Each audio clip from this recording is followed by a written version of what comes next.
Hello guys, नमस्ते। I hope कि सब बढ़िया होंगे। और आज मैं फिर से वापस हूँ अपने यूट्यूब चैनल पे एक नया हिस्ट्री वीडियो लेके, जिसका नाम है the rise and fall of Mauryan empire. So आप जानते हैं कि मौर्यन एम्पायर एक बहुत ही इंपॉर्टेंट एम्पायर था हमारे इंडियन हिस्ट्री में। जैसे कि मुग़ल एम्पायर है, गुप्ता एम्पायर है, फिर उसके बाद ब्रिटिश पीरियड को हम पढ़ते हैं। मैंने सोचा कि आज इस मौर्यन एम्पायर पे बात की जाए और समझा जाए कि जो मौर्यन एम्पायर, जिसकी आज भी बहुत ज़्यादा बात होती है, चर्चा होती है। इनके एक बहुत फेमस रूलर्स हैं जैसे चंद्रगुप्त मौर्य, अशोका। इन सबको लेके आज भी बहुत ज़्यादा पढ़ाई लिखाई होती है हमारे स्कूलों में, हमारे कॉलेजेस में। इनके बहुत ज़्यादा बात की जाती है पॉलिटिकल लेवल पे भी, इंटेलेक्चुअल लेवल पे भी। मैंने सोचा कि क्यों ना इन पे एक वीडियो बनाया जाए और इनको अच्छे से समझा जाए कि ऐसे क्या रीज़न थे जिसके ऐसे मौर्यन एम्पायर का राइज हुआ, और ऐसे क्या रीज़न थे कि जिसके ऐसे मौर्यन एम्पायर का पतन हुआ। तो चलिए शुरू करते हैं। अगर हम बात करें मौर्यन एम्पायर से पहले, मौर्यन एम्पायर से पहले जो पूरा भारत था, उस समय तो भारत नाम का कोई ऐसा कॉन्सेप्ट नहीं था। पर उस समय पूरा जो हमारा साउथ ईस्ट एशियन जो सब कॉन्टिनेंट था, वो डिवाइडेड था 16 महाजनपदों में। महाजनपद एक ऐसी पॉलिटिकल ऐसा सिस्टम था जिसके अंदर हर एक जगह को एक डिफाइन करा गया था। हर एक जगह एक प्रॉपर उसमें लोग रहते थे, एक प्रॉपर टेरिटरी उसकी मेंटेन थी हर एक महाजनपद की, जिसमें एक प्रॉपर नंबर ऑफ लोग जो थे उन रहते थे। और हर एक महाजनपद को अपना एक राजा नियुक्त हो रखा था, जो उस महाजनपद का ध्यान रखता था और उस पूरे महाजनपद पे रूल करता था। हालांकि ऐसा भी कहा जाता है कि बहुत सारे जो महाजनपद थे उनकी टेरिटरीज बढ़ती घटती भी रहती थी, क्योंकि बहुत समय में पहले जो था, उस समय आपको पता है कि कैसा रूल था कि एक राजा दूसरे राजा पे हमला करेगा, दूसरा राजा तीसरे राजा पे हमला करेगा, देन वो एक दूसरी टेरिटरीज को गेन करेंगे। युद्ध होता था एक दूसरे राजा के बीच में, जिसमें बहुत लोग मारे जाते थे। उसके अलावा जो हर एक महाजनपद है उसकी टेरिटरीज बढ़ती थी, कम होती थी। ये बहुत ही एक, हम कह सकते हैं कि अनसर्टेन सा प्रोसेस था कि कौन सा महाजनपद, कोई ऐसा परमानेंट प्रोसेस नहीं था कि ये महाजनपद बन चुका है तो इसके आगे कोई टेरिटरी बढ़ेगी नहीं। हो सकता था कि एक महाजनपद जो भी स्ट्रॉन्ग दिख रहा है वो बाद में कमज़ोर हो जाए, वो अपनी टेरिटरी लूज़ कर दे, अपने लोगों को लूज़ कर दे, जो अपना नेचुरल रिसोर्सेज उनको कम कर दे, और वो अपने सारा जो ये चीज़ें हैं वो दूसरे महाजनपद क्या तो गवा दे। ये बहुत ही एक ऐसा प्रोसेस चलता रहता था। मार धाड़, लड़ाई झगड़ी राजा आपस में करते ही रहते थे, इनकी तो हम क्या ही बात करें। हम बात करें कुछ इंपॉर्टेंट महाजनपदों की, तो उनमें सबसे पहले नाम जो आते हैं वो कुछ नाम मैं जो आपको बताना चाहूँगा। इस तो 16 के नाम मैं अराउंड, पर मैं कुछ के नाम ले लेता हूँ। जैसे कि अवंती था एक महाजनपद, एक गंधारा, कंबोज, वज्जी, जैसे और एक और अपना कुरु, पंचाला। ऐसे भी अनेक जो थे महाजनपद पूरे सब कॉन्टिनेंट में फैले हुए थे। पर अगर हम सबसे इम्पोर्टेंट महाजनपद की बात करें, जो सबसे स्ट्रॉन्ग महाजनपद था इन सभी 16 महाजनपदों में, तो उसका नाम था मगध एम्पायर। ये जो मगध महाजनपद था ये आज के बिहार तक फैला हुआ था। मतलब आज हम जो पूरा बिहार देखते हैं वो पहले पूरा मगध ही था। ये मगध महाजनपद उस समय बहुत पावरफुल महाजनपद था, और सभी 16 महाजनपदों में इसे सबसे ज़्यादा पावरफुल और सबसे ज़्यादा स्ट्रॉन्ग माना जाता था। एंड इनफैक्ट अगर हम कुछ सोर्सेज की बात करें, चंद्रगुप्त मौर्य से पहले भी जब नंदा एम्पायर का मगध के ऊपर रूल था, जिसके राजा थे धनानंद। इवन दो धनानंद की ऐसी बहुत सारी क्रूर पॉलिसीज थी, ऐसे कहते हैं कि वो टैक्स के मामले में बहुत ज़्यादा क्रूर थे, अपनी जनता पे बहुत ज़्यादा अत्याचार करते थे, अपनी जनता को मरवा देते थे। उन्हें अपने जनता के सुख दुख से कोई लेना देना नहीं था, वो बस अपने ऐशो आराम में लगे रहते थे, अपनी लग्जरियस लाइफ को मेंटेन करना चाहते थे, जिसके लिए वो जनता से बहुत हाई लेवल का जो टैक्स है वो वसूल करते थे। जनता पे बहुत सारा टैक्स लगाते थे, जनता पे बहुत अत्याचार करते थे। जिसका जो रीज़न था ये, उसकी वजह से क्या हुआ कि जो नंदा एम्पायर था वो बहुत ज़्यादा अनपॉपुलर हो गया अपने अपने ही लोगों के बीच में, क्योंकि उसने अपने लोगों की बातचीत को जो है, अपने लोगों के एस्पिरेशंस को नहीं समझा। और धनानंद का जो प्रिंसिपल फोकस था वो अपने ऐशोआराम के लिए और अपने आप को मेंटेन करने में चला गया, और वो कभी अपनी जनता के साथ कनेक्ट कर ही नहीं पाया। लेकिन फिर भी नंदा एम्पायर के समय भी ये कहा जाता है कि जो मगध था वो सिर्फ आज के बिहार तक नहीं, बल्कि बंगाल तक, यूपी, हरियाणा और पंजाब, वहाँ तक पूरा मगध एम्पायर फैल चुका था नंदा एम्पायर के अंदर। इसका श्रेय बहुत सारे राजाओं को दिया जाता है। जैसे बहुत एबल एडमिनिस्ट्रेटर चंद्रगुप्त मौर्य से पहले भी मगध के अंदर हुए, जैसे बिंबिसार, अजातशत्रु, इवन धनानंद भी, और भी बहुत सारे राजाएं थे जिनके कलेक्टिव एफर्ट की वजह से नंदा एम्पायर, और खासकर जो मगध था, वो बहुत ही शक्तिशाली बन पाया, इकोनॉमिकली वेल एफिशिएंट बन पाया। नेचुरल रिसोर्सेज की मगध में कोई कमी नहीं थी। रिवर पूरा एक अच्छा सिस्टम था वहाँ पे, रिवर का जैसे हम कहते हैं गंगा यमुना का जो पूरा रिवर सिस्टम था वो पाटलिपुत्र तक फैला हुआ था। जो कि इंश्योर करता था पूरा ट्रेड नेटवर्क, पूरा एक ट्रेडर्स का पूरा एक जाल उसने बिछा रखा था। ट्रेडर्स के लिए, मर्चेंट्स के लिए बहुत इजी था पाटलिपुत्र आना, अपना सामान बेचना, सामान की खरीदारी करना, उसे दुनिया तक पहुंचाना। सो हम कह सकते हैं कि एक नेचुरल गिफ्ट था मगध को भगवान की तरफ से एंड एक गॉड की तरफ से, जिसके से वो इतना एफिशिएंट बन पाया। फिर चाहे नेचुरल रिसोर्सेज की हम बात करें, आर्मी की हम बात करें, टेरिटरी को गेन करने की बात करें, या इवन इकोनॉमिक लेवल पे भी हम बात करें। सो नंदा एम्पायर धीरे धीरे कमज़ोर हुआ। धनानंद की अपनी कुछ पॉलिसीज़, अपने inefficient administration, corruption, ego, arrogance के चक्कर में लोगों का विश्वास नंदा एम्पायर के ऊपर से हटा और इसका फ़ायदा मिला चंद्रगुप्त मौर्य को। चंद्रगुप्त मौर्य ने अपने एडमिनिस्ट्रेटर और अपने मेंटर और अपने जो एडवाइज़र थे चाणक्य, उनकी मदद से 322 BC में धनानंद को साफ करके, उनको ख़त्म करके नंदा एम्पायर को ख़त्म कर दिया और एस्टेब्लिश करा मौर्यन एम्पायर को। सो अगर हम बात करें मौर्यन एम्पायर में, सो चंद्रगुप्त मौर्य इसके राजा बने, जो कि सबसे ज़्यादा पावरफुल राजा थे चंद्रगुप्त मौर्य। इसका एग्जाम्पल हमें मिलता है कि जैसे ही चंद्रगुप्त राजा बने तो उन्हें एक युद्ध में जाना पड़ा, जो अलेक्जेंडर के जनरल थे सेल्यूकस निकेटर, उनके खिलाफ, और उन्होंने उनको भी हराया और नॉर्थ वेस्ट जो प्रोविंस था उसमें अपनी शक्ति, अपने जो पावर थी उसको बढ़ाया। इसके बाद अगर हम बात करें, सो अगर हम कुछ कैरेक्टरिस्टिक्स की बात करें और अगर हम कुछ बात करें कि मौर्यन एम्पायर जो था वो कैसा दिखता था और उसकी क्या खासियत थी, सो उसमें से कुछ बातें आती हैं कि जो चंद्रगुप्त मौर्य था वो बहुत ज़्यादा इंस्पायर्ड था एक पर्टिकुलर बुक से, जिसका नाम था अर्थशास्त्र। ये बुक लिखी थी चाणक्य ने, एंड ये जो बुक अब चाणक्य ने लिखी थी ये बेसिकली बताती थी कि एक राजा को पॉलिटिक्स में कैसा होना चाहिए, उसको टेरिटरीज कैसे गेन करनी चाहिए, टैक्स कैसे लगाना चाहिए लोगों पे, इकोनॉमिक्स को लेके कैसे उसकी समझ होनी चाहिए, एक राज्य को इकोनॉमिक्स में कैसे काम करना चाहिए, अपनी आर्मी को कैसे मेंटेन करना चाहिए। सो एक प्रॉपर एक गाइडिंग प्रिंसिपल के रूप में थी किसी भी राजा के लिए कि वो अपने कैसे साम्राज्य को बढ़ा सकता है और अपनी जनता को खुश रख सकता है। सो चंद्रगुप्त मौर्य को ये बुक बहुत अच्छी लगी और उन्होंने इस पूरी बुक को अपने एडमिनिस्ट्रेशन के अंदर इम्प्लीमेंट करा और अपने पूरे एडमिनिस्ट्रेशन को, अपनी पूरी ब्यूरोक्रेसी को और अपने पूरे जो नेटवर्क था, इंटेलिजेंस का हो, एडमिनिस्ट्रेशन का हो, आर्मी का हो, उसको इस बुक के ऊपर बेस्ड करा। उसके बाद अगर हम बात करें कुछ अलग अलग चीज़ों की, सो इसमें ये बात आती है कि जो चंद्रगुप्त मौर्य थे उनकी एक बहुत एफिशिएंट आर्मी थी और ये उन्होंने एक बहुत बड़ी आर्मी अपने समय में रखी थी, जिसका प्रिंसिपल काम था मौर्यन एम्पायर को डिफेंड करना, जो फॉरेन इन्वेजन से उनसे उनको लड़ना, मौर्यन एम्पायर और मगध के लोगों को बचाना और खासकर भारत की जगहों पे कब्जा करके, हमला करके अलग अलग टेरिटरीज को गेन करना और पूरे मगध एम्पायर को पूरे भारत देश में फैलाना और मौर्यन एम्पायर को जितना हो सके एक्सटेंड करना। इसके अलावा चंद्रगुप्त मौर्य ने करप्शन को ख़त्म करा अपने राज्य से, जो ब्यूरोक्रेसी थी उसको बहुत ज़्यादा एफिशिएंट बनाया, उसको पीपल ओरिएंटेड बनाया। बहुत सारी उसने ऐसी पॉलिसीज़ इंप्लीमेंट करी जिससे लोगों को फ़ायदा मिल सके, इकोनॉमिक लेवल पे भी डेवलपमेंट आ सके, जो लोगों की समस्या उनको रेगुलर बेसिस पे सॉल्व करा जा सके। ट्रेड और जो ट्रेडर्स थे, मर्चेंट्स थे, उनके लिए प्रॉपर पॉलिसीज़ बनाई गई जिसके ज़रिए मगध का और भारी दुनिया का एक कॉन्टैक्ट बन सके और ट्रेडर्स हैं जो मर्चेंट्स हों वो ट्रेड कर सकें बाहरी दुनिया के साथ, उनको एक फ़ायदा मिले, वो पाटलिपुत्र के साथ एक अच्छे से लेवल पे ट्रेड कर सकें, बहुत सारी चीज़ों को बाहर बेच सकें, जिसके लिए प्रॉपर ट्रेडिंग नेटवर्क उन्होंने बनाया जो पाटलिपुत्र से लेके तक्षशिला तक और भी बहुत सारी जगहों को कनेक्ट करता था। उससे बहुत सारी जो पॉलिसीज़ थी उनसे ट्रेडर्स को भी बहुत फ़ायदा मिला, मर्चेंट्स को भी बहुत फ़ायदा मिला। एंड इसके वजह से हम कह सकते हैं कि चंद्रगुप्त मौर्य ने खासकर इस बात पर ध्यान दिया कि जो मौर्यन एम्पायर की इकोनॉमी है वो बढ़ती रहे, जिसकी वजह से वो अपनी आर्मी को मेंटेन कर सकें, ब्यूरोक्रेसी को मेंटेन कर सकें and at the end of the day अपनी जनता को खुश रख सकें। सो इस वे में हम कह सकते हैं चंद्रगुप्त मौर्य एक बहुत ही एबल और एक बहुत ही अच्छे एडमिनिस्ट्रेटर थे, जिन्होंने मौर्यन एम्पायर को बहुत सक्सेसफुल बनाया, उसे एक बहुत ही स्ट्रॉन्ग एम्पायर बनाया और उसको कई हाई लेवल पे पहुंचाया और उसकी टेरिटरीज़ को बहुत आगे तक ले गए, उसकी इकोनॉमी को बहुत स्ट्रॉन्ग करा और उसके ऐसे इंडिया की भी एक बहुत अच्छे लेवल पे ग्रोथ हुई और मगध एक बहुत ही पावरफुल एम्पायर के रूप में उभर कर सामने आया।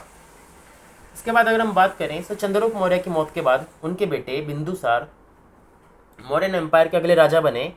हालांकि उनका इतना रोल नहीं रहा मानते हम हिस्ट्री में, बट उन्होंने भी ठीक ठाक अपना एम्पायर चलाया।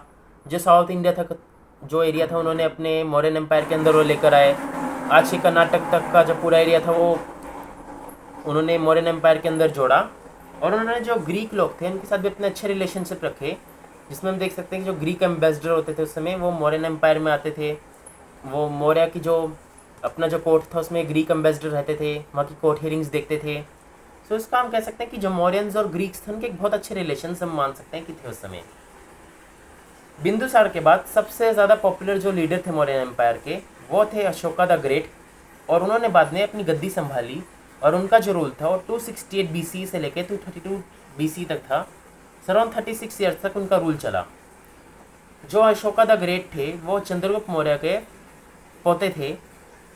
शुरू में बहुत कहा जाता है कि बहुत ही वो एग्रेसिव थे, वो भी एक डिक्टेटर टाइप के थे, अपनी जनता से बहुत ज़्यादा कनेक्टेड नहीं थे वो।